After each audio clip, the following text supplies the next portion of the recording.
This is Radar from the Render Table Blog coming at you another edition of Movie Real Observation number 174.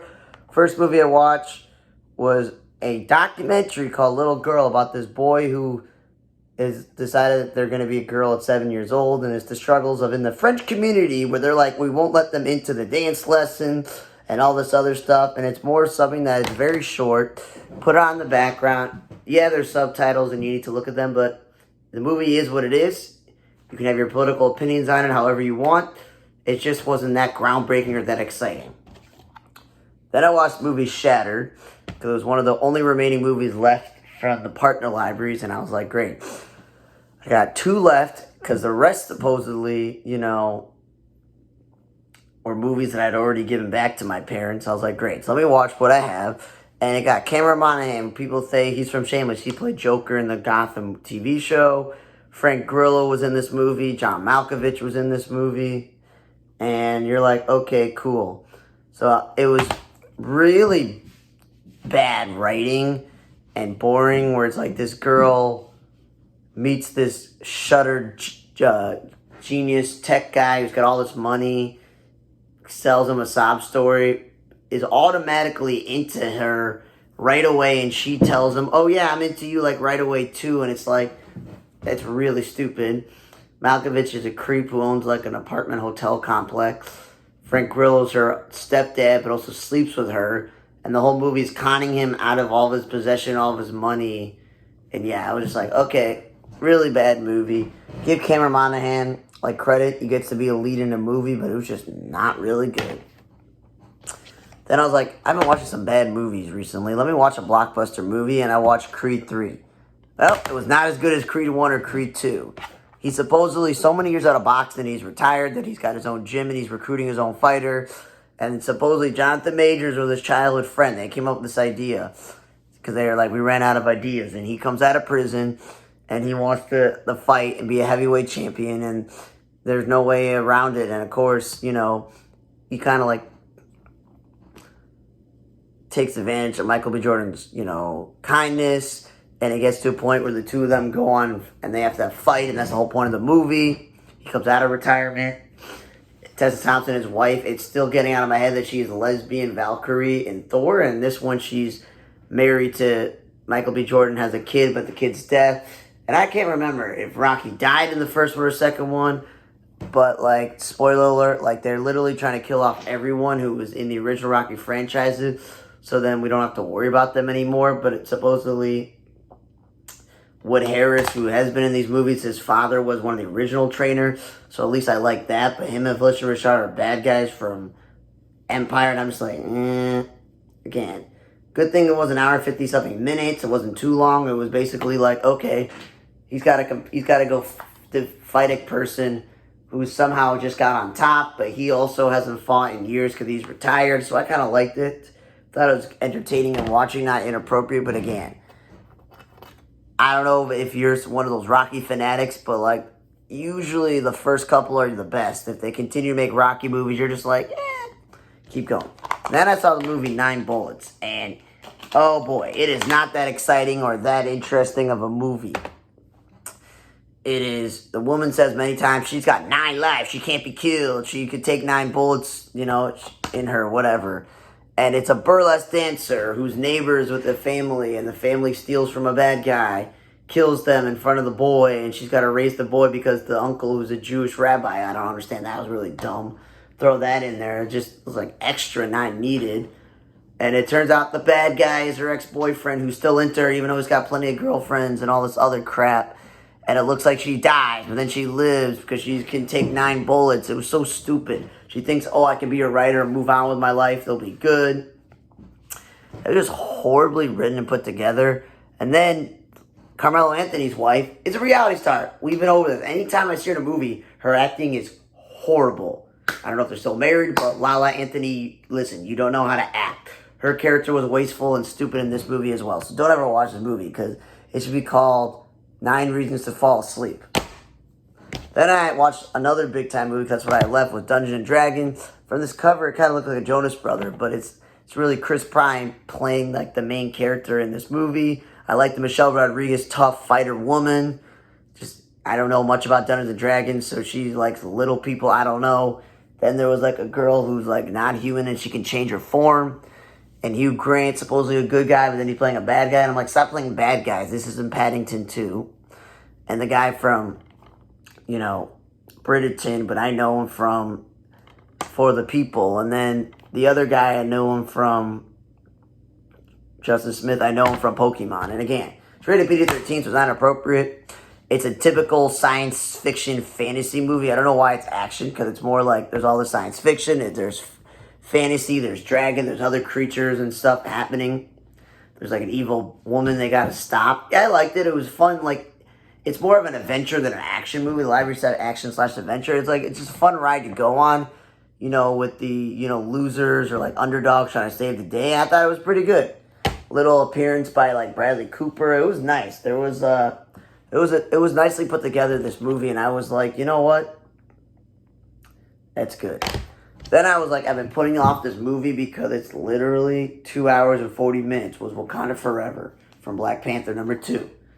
And we all know, this is not a spoiler, Chadwick Boseman died from cancer, and they originally wanted to make a trilogy of movies of him. Not just a Avenger movie, but a trilogy. And the other guy, Daniel Kaluuya from Get Out and all the other Jordan Peele horror films, turned down being in this movie to be in Nope. And I've been telling you, I don't think Nope was good. I thought it was way too long. I feel like Jordan Peele should go back to making comedies, but whatever. So he's not in it, and they're not going to give the big, tough dude the ability to be, the Winston Duke, the leader of Wakanda in a way. That's not going to be obvious. And they bring back his girlfriend, and I hadn't seen her since the first movie, but I've seen her in a Mensch movie. The bald woman, she's been in some of the Avenger movies a bit. And obviously the sister taking over for the role, obviously, is the only way for them to move forward. Angela Bassett, I don't want to spoil it, but like, they just decided to end a lot of stuff. And they bring Martin Freeman back, as the white guy they know. So I like seeing him because he's from Lord of the Rings and the show Breeders. And I don't like the Julia Louis-Dreyfus character supposedly being his ex-wife and bringing her into it. I probably haven't watched all the Marvel shows to see that she's in there, but obviously to give Angela Bassett the last title credit, which makes sense. You can't give it to Lane Bennis, and you can't give it to the guy from Lord of the Rings. This movie was very female-centric with all the women doing different things. I did like that Richard Schiff was someone working United Nations and questioning stuff, because West Wing and obviously The Good Doctor. So he was good in those roles. I like him. So it was nice to see him. Surprised they didn't bring any other, Marvel characters into it.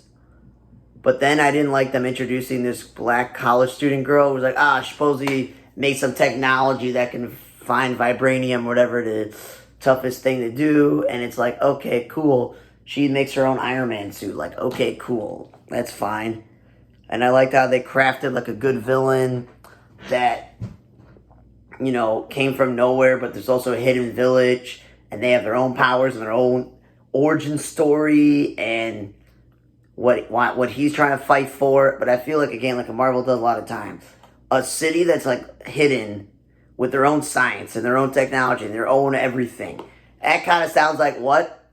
Atlantis. The city of Atlantis with Aquaman. But DC has not done a good job with Aquaman in any of the movies he's been in, so there was an opening for making some sort of indestructible sea creature, humanoid character to be the villain instead of the good guy, so I thought it was interesting. I liked it. They did what they could do, but again, the movie was not 2 hours and 40 minutes, a little bit shorter, because I felt like there were some moments of this movie that dragged on and on and on and on. And I don't want to give it away like some of the post-credit scenes, but there were some nice touching moments for Chadwick Boseman at the beginning, during the middle, towards the end. They brought back, and speaking of the movie Creed, Michael B. Jordan's character, because obviously, if you remember his character, he burned down all the mythological plants, so there can't be any more succession, which, is a jerk move from him, because he wanted to be the only one. But the point is, they did a good job in a way of trying to honor Chadwick Boseman, and I don't know, obviously money's involved, but like storytelling wise, if they can really make like a third movie, I don't know. Lastly, I watched John Wick 4, and after the third one, I thought it was dumb, but apparently he wants to get out of the high table, the company association he works for. He doesn't want to be under their thumb anymore, and the only way to do it, he thinks, is to kill everyone, but that seems to backfire, so the whole point of the movie is figuring out a way to stop it. But I will say this, usually during movies, I multitask, celebrity birthdays, check emails, or whatever. But again, another movie that's at 2 hours and 40 minutes.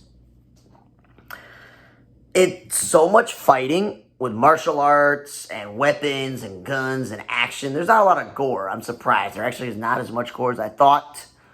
But a lot of people dead. That it was nonstop action like the whole movie. You couldn't stop to breathe. There was that much going on. And Donnie Yen, I liked his character because it's been a while since I've seen the first three. Forgot about his character, but that was cool. Skarsgård playing the villain was cool. Lawrence Fishburne's always being in his supporting role.